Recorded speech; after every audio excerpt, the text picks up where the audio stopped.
আজ আমরা শ্রীমদ্ ভগবদ গীতা দশম অধ্যায় বিভূতি যোগের শ্লোক সংখ্যা 23 অধ্যয়ন করব।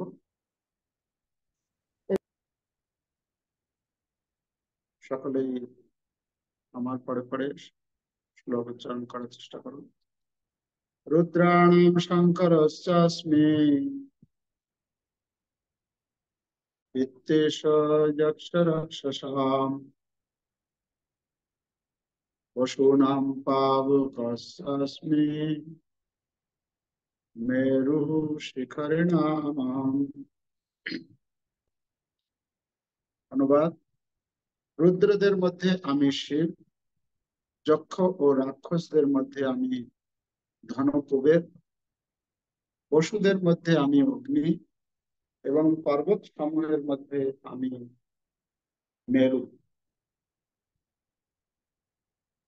তাৎপর্য: একাদশ রুদ্র আছেন এবং তাদের মধ্যে শঙ্কর বা শিব প্রধান।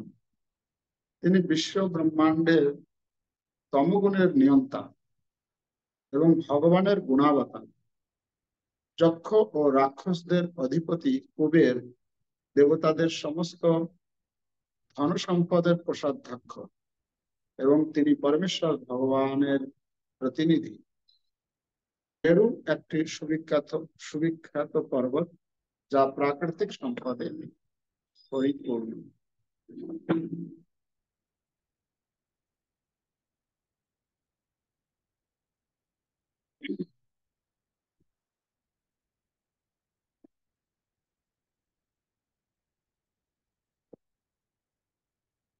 রুদ্রানাম শঙ্করস্যাস্মি। এখানে ভগবান বলছেন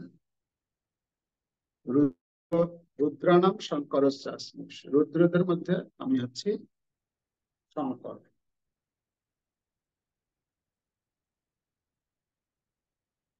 সৃষ্টির শুরুতে ব্রহ্মাজি তিনি যখন 4 পুত্রের সৃষ্টি করলেন,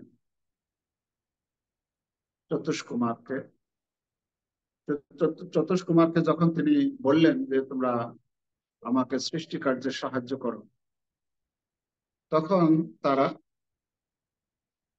কৃষ্ণ ভক্তিতে তারা এতটাই উদ্বুদ্ধ, তারা এই সংসার ধর্মে প্রবেশ করতে অনিচ্ছা প্রকাশ করলেন। তখন ব্রহ্মাজি যে তাদেরকে যে নির্দেশ করলেন, সে ব্রহ্মাজির নির্দেশকে অবমাননা করার ফলে ব্রহ্মাজি ক্রোধ উৎপন্ন হলো। ব্রহ্মাজি যখন তার সেই ক্রোধকে সংবরণ করার জন্য চেষ্টা করলেন,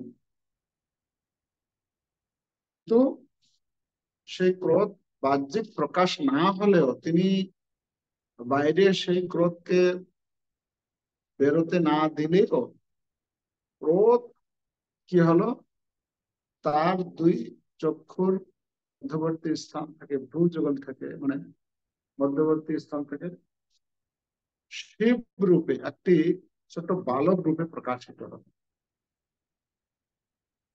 তো যখন প্রকাশিত হলো, ফলে কি হলো, সেই বালক রোদন করতে শুরু করলো। এই যে রোদন করতে শুরু করলো, ব্রহ্মাজি তখন তাকে রোদন তার নাম করলেন। রোদন করছিল বলে তার নাম দিলেন রুদ্র। ঠিক আছে, তো রুদ্র নামকরণ করলেন। তাকে তিনি 11টি স্থান প্রদান করলেন। তুমি 11টি স্থানে থাকবে। 11 জন পত্নীকে তিনি নাম বললেন যে এরা তোমার পত্নী হবে। এভাবে নামকরণ করলেন, 11টি নাম দিলেন, 11টি স্থান দিলেন, 11 জন পত্নীর নাম বললেন। তো এভাবে একাদশ রুদ্রের মানে উৎপত্তি হলো। এই যে রুদ্র, তিনি নিজেকে আরো 10টি রূপে প্রকাশিত করলেন, বিস্তার করলেন। সর্বমোট 11টি হলো। 11টি রুদ্রের নাম আমরা পাই, যেরকম বলা হয় মন্নু, মনু, নাশক, মহান, শিব, ঋতধ্বজ, উগ্র রেতা, হব, কাল, বামদেব, ধৃত। এই 11 জন শিবের নাম।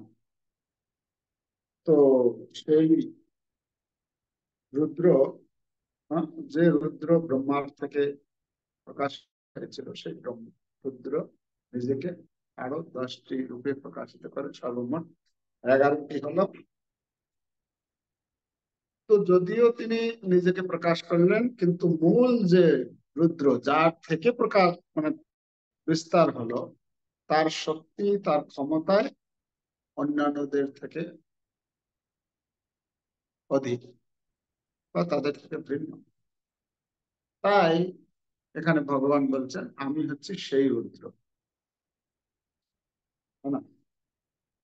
রুদ্রানাম শঙ্কর আসমি।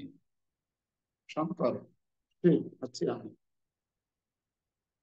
এটা ওই ব্রহ্ম বৈবর্ত পুরাণে শোনা রয়েছে। ব্রহ্ম বৈবর্ত পুরাণের ব্রহ্মখণ্ডের 6 অধ্যায়ে, যে এই এক সময় ভগবান শ্রীকৃষ্ণ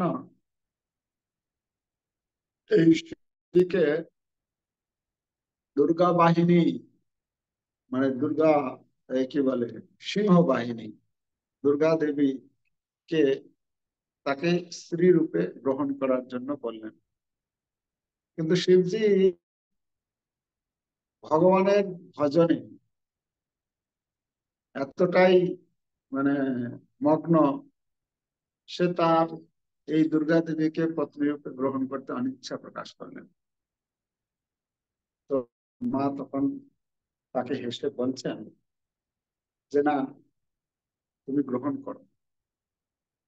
বলছেন, হে সর্বেশ্বর, হে শিব, তুমি এক কাজ করো, তুমি 100 কোটি কল্প আমার সেবা করো। কত সময়? 100 কোটি কল্প। কতটুকু সময় হবে তাতে চিন্তা করো। 100 কোটি কল্প পর্যন্ত তুমি নিরন্তর দিন রাত আমার সেবা করো।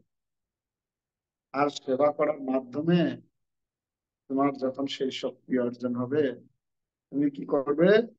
তুমি আমার কৃপাতে তখন তুমি তপস্বীদের থেকে, সিদ্ধদের থেকে, জ্ঞানীদের থেকে, বৈষ্ণবদের এবং দেবতাদেরও শ্রেষ্ঠ পদ লাভ করতে পারবে। তো ভগবান শ্রীকৃষ্ণ তাকে এই আশীর্বাদ, তাকে তার সেবা করার জন্য বললেন। তিনি বললেন, হে শিব, তুমি অমরত্ব প্রাপ্ত হবে। অমরত্ব প্রাপ্ত। তো এভাবে ভগবান শ্রীকৃষ্ণ, ভগবান শ্রীকৃষ্ণ এই শঙ্করকে আশীর্বাদ প্রদান করলেন। আশীর্বাদ প্রদান করে তিনি শিবজিকে আরো বললেন যে তুমি আমার এই বাক্য, আমি যেটা বললাম, আমি যে, এতে তোমার কোনো সন্দেহ করা উচিত নয়, এটা নিশ্চিত হবে। এবং আমার যে আজ্ঞা, সেটা তুমি পালন করো। আর তুমি কি করবে? এই প্রকৃতি দুর্গাকে গ্রহণ করবে। বলা হচ্ছে দিব্য সহস্র মানে বছর পর্যন্ত তুমি সুখ, মহান সুখ এবং শৃঙ্গার রস আস্বাদন করবে। মানে দুর্গা সঙ্গে শিবজিকে বলছেন। আর এই ভগবান শ্রীকৃষ্ণের কথা অনুসারে ভগবান শ্রীকৃষ্ণের এই শিবজি সেবা করলেন এবং মানে কৃষ্ণ ভক্তদের মধ্যে তিনি শ্রেষ্ঠ রূপে পরিগণিত হলেন। বলা হয় বৈষ্ণবানাম যথাসম্ভব, বৈষ্ণবদের মধ্যে শ্রেষ্ঠ মানে কৃষ্ণ ভক্তদের মধ্যে আছেন তিনি হচ্ছেন শ্রেষ্ঠ। তো ভগবানের বিশেষ কৃপা তার প্রতি হয়েছে এবং ভগবানের আদেশকে তিনি যথাযথভাবে পালন করেছেন, তাই ভগবান শ্রীকৃষ্ণের কাছে অত্যন্ত প্রিয় হয়েছেন। তো বৈষ্ণবানাম যথাসম্ভব ভাগবতে বর্ণনা করা হচ্ছে বৈষ্ণবদের মধ্যে শিবজি হচ্ছেন অগ্রগণ্য। শিবজি এতই মহান যে শিবজি যারা পতিত একদম, যারা পাপাচারী, এমন পাপ করতে করতে তারা প্রকৃতি তাদেরকে শরীর পর্যন্ত দেয় না, ভূত পিশাচ রূপে যারা থাকে তাদের প্রতিও শিবজি এত কৃপাপরায়ণ যে তাদেরকেও সাথে রাখে এবং ভবিষ্যতে তারা যাতে এই শরীর পুনরায় ফিরে পেতে পারে। তো শিবজি এত কৃপালু, এত মহান তিনি। তো ভগবান বলছেন সেই রুদ্রদের মধ্যে আমি হচ্ছে শিব, যে শিব ব্রহ্মার থেকে উৎপত্তি হয়েছিল। কিন্তু ব্রহ্মার থেকে উৎপত্তি হলেও কি হবে, ভগবান তাকে এমন আশীর্বাদ দিলেন তুমি অমরত্ব প্রাপ্ত, মানে ব্রহ্মার থেকেও বড় হয়ে গেল ভগবানের কৃপা। দ্বিতীয় শব্দ দিয়েছেন এখানে বিত্তেশ যক্ষ রক্ষসাম, মানে বিত্তেশ মানে হচ্ছে কোষাধ্যক্ষ, যে বৃত্তের ধনের যে তত্ত্বাবধান করেন। বৃত্তেশ যক্ষ রক্ষসাম, তিনি হচ্ছেন যক্ষ এবং রাক্ষস তাদের অধিপতি। প্রভুপাদ তাৎপর্যে লিখেছেন যে যক্ষ ও রাক্ষসদের অধিপতি কুবের দেবতাদের সমস্ত ধন সম্পদের কোষাধ্যক্ষ এবং তিনি পরমেশ্বর ভগবানের প্রতিনিধি। তো এই কুবের হচ্ছে ব্রহ্মার পুত্র, হচ্ছেন পুলস্ত ঋষি। সাতজনদের তার পুত্রের নাম বলা হয় সপ্তঋষি। ব্রহ্মার যে পুত্র পুলস্ত, এই পুলস্ত ঋষির পুত্র হচ্ছেন বিশ্ববা, এই বিশ্ববার পুত্র হচ্ছেন কুবের। এই বিশ্ববার পুত্র রাব এবং কুম্ভকর্ণ, বিভীষণ, এরাও হচ্ছে তার পুত্র। কিন্তু কুবের হচ্ছেন তার মধ্যে হচ্ছেন। অন্যান্য যে সমস্ত পুত্রগণ তারাও তপস্যা করেছেন, আর এই কুবেরও তপস্যা করেছে, কিন্তু কুবেরের তপস্যা হচ্ছে ভক্তিময় তপস্যা। আর রাবণ কুম্ভকর্ণ তপস্যা করেছেন, তারা হচ্ছে কি করে এই জগতে আরো নিজে শক্তিশালী হবে, এই জগতে কি করে উৎপাদ করতে পারবে, সেই রকমের বর সে চেয়েছে। তো কুবের বলা হচ্ছে কয়েক হাজার বছর যাবত তপস্যা করেছেন, আর তপস্যায় সন্তুষ্ট হয়ে ব্রহ্মাজি এসে তাকে বরদান, যে আমি তোমাকে বরদান দিচ্ছি, প্রথম বরদান কি দিচ্ছি আমি তোমাকে, আমি বরদান দিচ্ছি তুমি লোকপাল হবে। লোকপাল মানে এই সৃষ্টি পরিচালনা কার্যে লোকপাল যে রয়েছে, ব্রহ্মাজি বলছেন আমি তোমাকে লোকপাল হবে সেই আশীর্বাদ প্রদান করছি। উনি বলছেন যে ইতিমধ্যে তিনজন লোকপাল হয়েছে, যেমন যমরাজ হচ্ছেন একজন লোকপাল, ইন্দ্র লোকপাল, বরুণ দেব হচ্ছেন একজন লোকপাল। তো তোমাকে আমি একজন লোকপাল রূপে বর প্রদান করছি, লোকপাল রূপে তুমি। আর দ্বিতীয় বর তিনি করলেন, তুমি দেবতাদের কোষাধ্যক্ষ হবে, সমস্ত সম্পদের দেখরেখ, হ্যাঁ, তুমি সেটা দেখবে।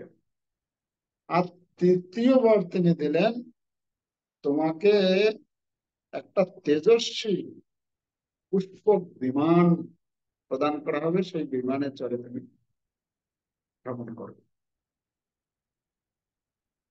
তো এভাবে এই কুবের এই কোষাধ্যক্ষ পদ লাভ করলেন, লোকপাল রূপে তিনি সেই পদে অভিষিক্ত হলেন। এই কুবের সম্বন্ধে শ্রীমদ্ ভাগবতমে বর্ণনা আছে। কুবের যখন, কুবেরের অনুচরগণ ছিলেন ধ্রুব মহারাজ যে ভাই, শ্রীমদ্ ভাগবতমের চতুর্থ স্কন্ধে রয়েছে। কুবেরের ভাই উত্তম যখন মৃগয়ায় গিয়েছিলেন, তো মৃগয়ায় গেলে সেখানে এই আহ যক্ষদের সঙ্গে শুরু হয়ে যায়, তাদের মধ্যে যুদ্ধ শুরু হয়। তো যুদ্ধে সমস্ত যক্ষরা কি করেছে, এই যক্ষর গন্ধর্বরা মিলে এই উত্তমকে মেরে ফেলেছে। আর এই খবর যখন ধ্রুব মহারাজ পেলেন, ধ্রুব মহারাজ তখন রাজ্য শাসন করছেন। ধ্রুব মহারাজ খবর পেয়েই তিনি সেখানে পৌঁছে গেলেন, হিমালয় সেখানে সেই প্রদেশে পৌঁছে গিয়ে সেই যক্ষদের গন্ধর্বদের এমন ভাবে যুদ্ধ শুরু করলেন, একদম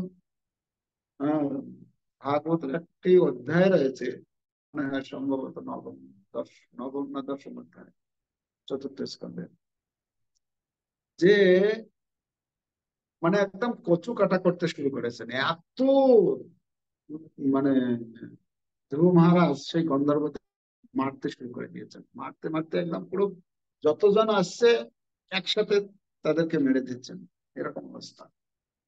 তো যখন অনেক গন্ধর্ব ধ্রুবকে মেরেছে, পরবর্তীতে সেই মনু মহারাজ এসে ধ্রুব মহারাজকে বললেন, মনু মহারাজ হচ্ছেন ধ্রুব মহারাজের পিতামহ, মানে ধ্রুব মহারাজের বাবা হচ্ছেন উত্থানপাদ, উত্থানপাদ মনু মহারাজ। মনু মহারাজ এসে যখন বললেন যে না, তোমার এরকম তাদেরকে হত্যা করাটা ঠিক না, তুমি একজন বৈষ্ণব, তুমি একজন সাধু ব্যক্তি, তোমার এইভাবে তোমার ভাইকে একজন মেরেছে, কিন্তু তুমি কতজনকে, কত হাজার হাজার যক্ষ গন্ধর্বদেরকে তুমি মেরেছ, এটা অন্যায়, তুমি যুদ্ধ বন্ধ করো। তো ধ্রুব মহারাজ তৎক্ষণাৎ সেই যুদ্ধ বন্ধ করলেন। আর পরবর্তীতে সেই কুবের আসলেন, কেন কুবের হচ্ছেন তাদের অধিপতি। কুবের যখন আসলেন, ধ্রুব মহারাজ তাকে প্রণাম করলেন, তাকে সম্মান করলেন। ধ্রুব মহারাজকে কুবের এসে বললেন, খুশি হল, মানে তার তো রেগে যে গিয়ে তার সঙ্গে যুদ্ধ করা উচিত, মানে সাধারণ বিচারে, কিন্তু সেই কুবের এসে কি করলো, তার প্রতি সন্তুষ্ট, তাকে বরদান দিতে চাইল। কেন না, কুবের বলছেন যে সাধারণত যখন ক্রোধ আসে, সেই ক্রোধকে সংবরণ করা এটা খুব কঠিন কাজ। আর তুমি তোমার পিতামহ যখনই তোমাকে ক্রোধ মুক্ত হতে, মানে যুদ্ধ বন্ধ করতে বললো, তৎক্ষণাৎ তুমি বন্ধ করেছো। এটা একটা মহান কার্য। এটা এটা সকলের পক্ষে সম্ভব নয়, সকলে করতে পারেন। অতএব আমি তোমাকে বরদান দিতে চাই, বলো তুমি কি বর চাও। চিন্তা করুন, যদি ফাইন্যান্স মিনিস্টার এসে যদি আপনাকে বলে, বলুন আপনাকে আমি দিতে পারি, কি আপনি চাইবেন কি? হ্যাঁ, যিনি হয়তো এমন একটা চেক সাইন করে দিতে পারেন যেটা আপনার কয়েক পুরুষ হয়তো আপনার আর কোনো কিছু করতে হবে না, বসে খেতে পারেন। তো ধ্রুব মহারাজ তো রাজা ছিলেন, তিনি চাইতে পারতেন যে ঠিক আছে আপনি দেবতাদেরকে তো ধন সরবরাহ করেন, তাহলে আমাকে একটু সেখান থেকে অল্প স্বল্প একটু কিছু দিয়ে দিন, বলতে পারতেন না। ধ্রুব মহারাজ কি বললেন? ধ্রুব মহারাজ বললেন, আপনি যদি আমাকে বরদান দিতে চান তাহলে এই বরদান প্রদান করুন, যাতে করে আমার ভগবান শ্রীকৃষ্ণের প্রতি, শ্রীকৃষ্ণ নিরন্তর মন যেন আমার ভগবান শ্রীকৃষ্ণের পাদপদ্মে থাকে, সব সর্বদাই যেন মতি, আমার মতি যেন ভগবান শ্রীকৃষ্ণ থাকে, এই বরদান আপনি আমাকে প্রদান করুন। কুবের এটা শুনে এত খুশি, এত খুশি হয়েছে। কেন, কুবের নিজে একজন ভক্ত, ভগবানের ভক্ত, তিনি সর্বদাই ভগবানের ভজনেই ব্যস্ত থাকেন। হম। যত বড় বড় যারা, মানে যত বড় বড় যারা আছে, তারা তত বড় বড় ভক্ত আমরা দেখি। হ্যাঁ। তো কুবের তখন খুব সন্তুষ্ট হলেন, তখন তথাস্তু বলে দিলেন। তো ধ্রুব মহারাজ কুবেরের কাছে এই বরদান চেয়ে নিলেন যে আমার যাতে মতি সর্বদা যেন ভগবান শ্রীকৃষ্ণের পাদপদ্মে থাকে, কখনো যেন বিচ্যুত না হয়। এই আশীর্বাদ আমাকে প্রদান করো। তো তিনি যেহেতু একজন বৈষ্ণব দেবতা হলেও, সেখানে যদিও প্রশ্ন করা হচ্ছে দেবতা হয়ে কৃষ্ণ ভক্তির আশীর্বাদ কি করে দিতে পারে, তো যেহেতু কুবের ছিলেন কৃষ্ণ ভক্ত, তাই কৃষ্ণ ভক্ত হয়ে কৃষ্ণ ভক্তকে আশীর্বাদ করে। তো এভাবে আমরা দেখি কুবের হচ্ছেন মহান পদে অভিষিক্ত রয়েছেন। এই জন্য ভগবান এখানে বলছেন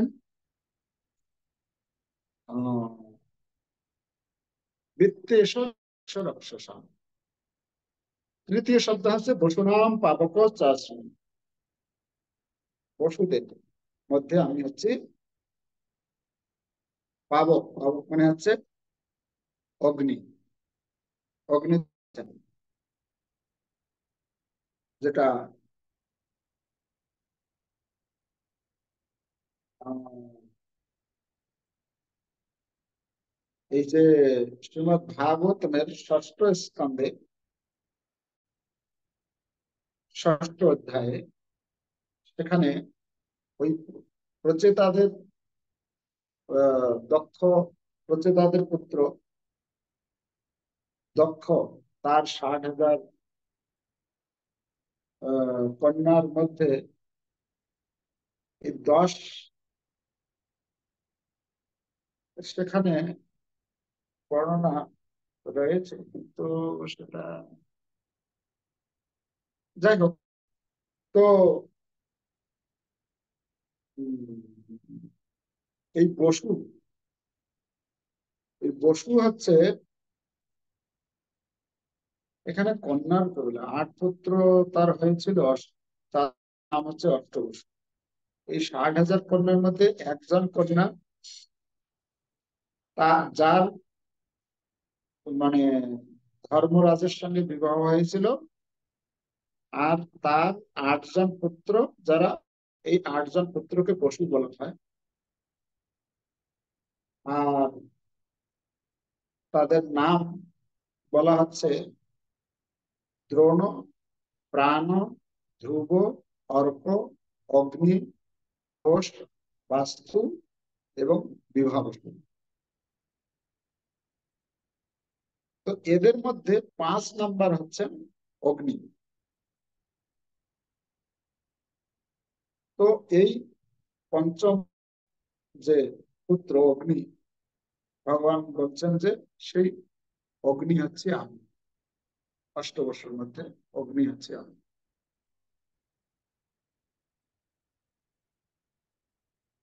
তো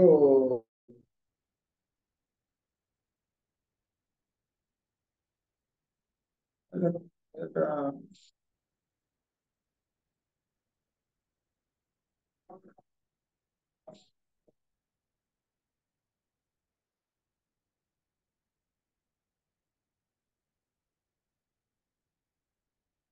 আমরা অগ্নিদেবের কাহিনী কয়েকদিন আগে শুনেছিলাম, যে অগ্নিদেব কিভাবে সেই মুনি ঋষিগণ যজ্ঞ করতে করতে আর ঘি এত খেতে খেতে তার অগ্নিমন্দার রোগ হলো। অগ্নিমন্দার রোগ হয়ে গেলে তখন তিনি অর্জুন এবং ভগবান শ্রীকৃষ্ণের কাছে গিয়ে সেই রোগ থেকে কিভাবে মুক্ত হবেন সেই কথা আবেদন করলেন। তখন খান্ডব বনকে তিনি দহন করলেন, সে দহন করে সেই রোগ থেকে মুক্ত হলেন। তো সেই ঘটনা মহাভারতে বর্ণনা রয়েছে। তো এই অগ্নিদেব হচ্ছেন প্রবল পরাক্রমী। এই অগ্নি নিজেকে বিভিন্ন রূপে তিনি বিস্তার করে অবস্থান করেন। যে যেরকম আমাদের পেটের মধ্যে অগ্নি আছে, বাইরে অগ্নি আছে, বিভিন্ন যে অগ্নি, এখানে যে অষ্টবসু কি বলে, কি বলে, 8 জনের নাম বলা হলো। তো অগ্নি নিজেকে এভাবে বিস্তার করেছেন, বিভিন্ন জায়গায় তিনি বিভিন্ন ভাবে কার্য করছেন। তো তার মধ্যে এই অগ্নি, আহ ভগবান এখানে বলছেন যে বসুনাম পাবক চাষ, তার মধ্যে অগ্নি হচ্ছে আমি।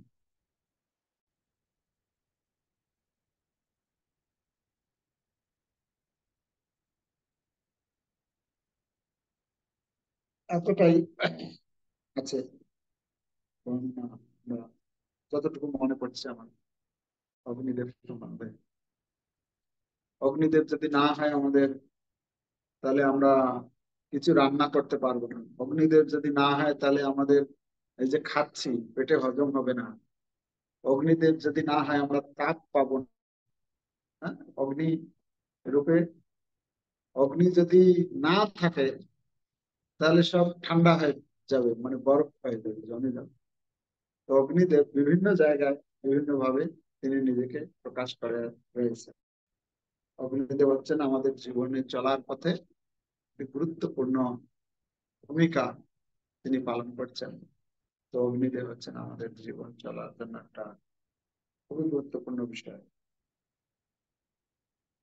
তো তার পরবর্তীতে বলেছেন আমি আহ, মেরু শিখরী নাম, মেরু মানে মেরু শিখরী নাম মহম। শিল প্রভুপাদ বলছেন মেরু পর্বত, মেরু একটি সুবিখ্যাত সুবিখ্যাত পর্বত যা প্রাকৃতিক সম্পদে প্রাকৃতিক সম্পদে পরিপূর্ণ। মানে যত সম্পদ রয়েছে, স্বর্ণ, রৌপ্য, রত্ন, হ্যাঁ, গুরুত্বপূর্ণ যে সমস্ত রত্ন, সেই এই মেরু পর্বতে রয়েছে। এই জন্য বলা হচ্ছে মেরু পর্বত হচ্ছে এইসব সম্পদের প্রাকৃতিক সম্পদে পরিপূর্ণ এবং বিখ্যাত। মেরু পর্বতের বর্ণনা শ্রীমদ ভাগবতমের পঞ্চম স্কন্ধে রয়েছে। পঞ্চম স্কন্ধে রয়েছে যে কিভাবে এই মেরু পর্বত, সুমেরু পর্বত একদম এই এত বড় এর মানে কি বলে একদম উপরে স্বর্গলোক ভেদ করে, ব্রহ্মলোক ভেদ করে একদম পুরো উপরে চলে গেছে, আর নিচে একদম পাতাল পর্যন্ত চলে গেছে।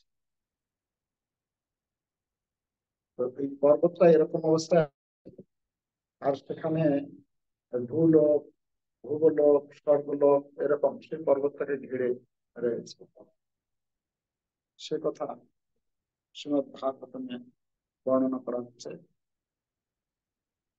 সাইজ সম্বন্ধে বলা হচ্ছে যে এইরকম বড় সাইজ যে পর্বত আর নেই, এত লম্বা আর এত চওড়া, এত বিস্তৃত, মানে এরকম পর্বত দেখা যায় না। বলা হচ্ছে এই পর্বতের উঁচা মানে দৈর্ঘ্য হচ্ছে 12 লাখ কিলোমিটার। কত? 12 লাখ কিলোমিটার। এটা একটা দেওয়া হচ্ছে হিসাব, অনুমান। তো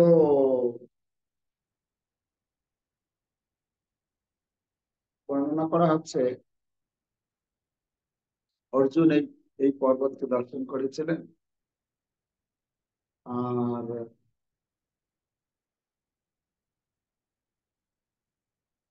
সেই পর্বতের বর্ণনা, অনেক বর্ণনা রয়েছে, সেই বর্ণনাটা বলছি না। সমস্ত, এমনিতে আমরা দেখলাম যে সমস্ত ধন, কি বলে, মণি মাণিক্য পরিপূর্ণ, সমস্ত ঔষধিতে পরিপূর্ণ। হ্যাঁ, আর সমস্ত নদী বৃক্ষ দ্বারা শোভায়মান সেই পর্বত। সেখানে সুন্দর সুন্দর পাখি কলরব করছে। আর অর্জুন বলছেন, অর্জুন এইসব দৃশ্য দেখে তখন বর্ণনা করছেন যে সেই পর্বতের দৃশ্যটি কিরকম ছিল। সেখানে সিদ্ধ চারণ, তারা উম, মানে কি বলে, হাজার হাজার রত্ন বস্ত্র আভূষণ, বহুমূল্য বস্তু সেখান থেকে তারা লাভ করে থাকেন। তো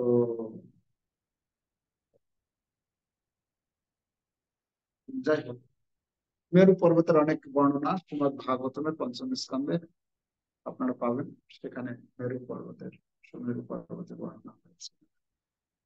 তো এখানে আমরা দেখতে পাচ্ছি ভগবান বলছেন, আমি হচ্ছে রুদ্রদের মধ্যে শঙ্কর শিব, আমি হচ্ছে বৃত্ত,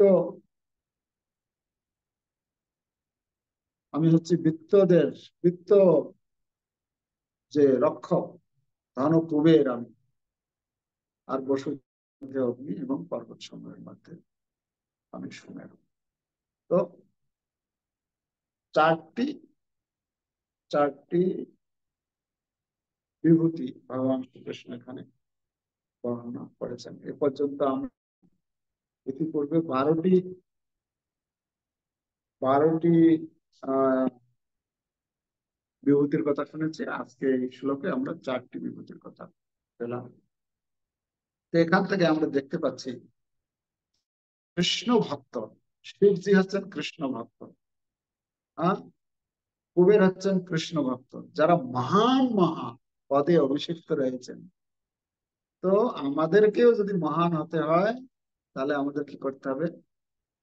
ভালো ভক্ত হতে হবে।